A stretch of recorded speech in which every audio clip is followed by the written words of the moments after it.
Hi friends, welcome back to our channel. Police ఆధ్వర్యంలో ఒక mega job Mela అయితే conduct చేస్తున్నారండి. అయితే ఈ జాబ్ మేళకు వచ్చేసి 50+ కంపెనీస్ పార్టిసిపేట్ చేస్తాయి. లైక్ చెప్పాలంటే ఐటీ కంపెనీస్, అలాగే pharma, hotel management, nursing, hospitality, retail, manufacturing, educational institute లాంటి కంపెనీస్ అన్నీ కూడా అయితే ఈ జాబ్ మేళకైతే పార్టిసిపేట్ చేస్తాయండి.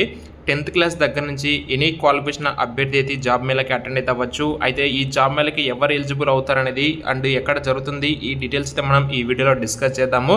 వీడియోని ఇంకా లైక్ చేయకపోతే లైక్ చేయండి. తర్వాత ఎలిజిబిలిటీ అయ్యేటువంటి మీ ఫ్రెండ్స్ అండ్ వాళ్ళకి అయితే ఈ వీడియోని అయితే షేర్ చేయండి. గైస్కి లేట్ చేయకుండా జాబ్ మేళకు సంబంధించి డీటెయిల్స్కి అయితే వెళ్ళిపోదాము. రచ్చకొండ పోలీస్ కమిషనరేట్ వాళ్ళైతే కొలాబరేట్ అయ్యేసి రచ్చకొండ సెక్యూరిటీ కౌన్సిల్తో వీళ్ళు ఇంటర్నేషనల్ ఉమెన్స్ డే సందర్భంగా ఉమెన్స్ కోసం అయితే వీళ్ళు ఎక్స్క్లూజివ్లీ ఫర్ ఉమెన్ కోసం మెగా జాబ్ ఫేర్ అయితే కండక్ట్ చేస్తున్నారండి.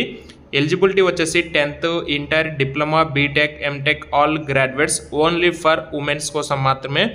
పురుషులు లైక్ మేల్స్ క్యాండిడేట్స్కి అయితే ఇక్కడ ఎలిజిబిలిటీ లేదు, ఓన్లీ ఫర్ ఉమెన్ క్యాండిడేట్స్ కోసం.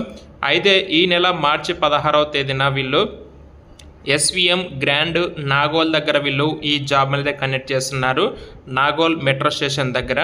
జాబ్ సెక్టర్ చూస్తే IT, ITES, nursing, core, hospitality, pharma, retail, manufacturing, hotel management, educational institutes అయితే ఈ జాబ్స్కి అయితే మనకి వస్తాయి. అంటే జాబ్ కంపెనీస్ 50+ కంపెనీస్, 500+ జాబ్స్ అయితే ఉన్నాయని చెప్తున్నారు. అండ్ దీనికి సంబంధించి ఎవరైతే ఎలిజిబిలిటీ ఉన్నారో ఉమెన్ క్యాండిడేట్స్ వాళ్ళైతే జాబ్ మేళకి అయితే పార్టిసిపేట్ చేయొచ్చండి. అయితే వీళ్ళు రిజిస్టర్ నవ్ అని చెప్పేసి ఒక లింక్ కూడా ప్రొవైడ్ చేస్తారు. క్యారీ కాపీస్ ఆఫ్ CV అని చెప్పేసి వీళ్ళు మెన్షన్ చేశారు. ఇంటర్వ్యూకి వెళ్ళే వాళ్ళు రెజ్యూమ్స్ అయితే తీసుకొని వెళ్ళండి. దీనికి సంబంధించి ఎలాంటి ఎగ్జామ్ ఉండదు, ఎలాంటి ఎంట్రీ ఫీజు అయితే మీరేం పే చేయాల్సిన అవసరం అయితే ఉండదండి. డైరెక్ట్గా మీరు CV తీసుకొని మీరైతే ఈ జాబ్ మేళకి అయితే వెళ్ళొచ్చండి. అండ్ ఎవరైతే ఉమెన్ క్యాండిడేట్స్ ఉన్నారో వాళ్ళైతే ఖచ్చితంగా ఈ యొక్క అవకాశం అయితే ఉపయోగించుకోండి. Thank you.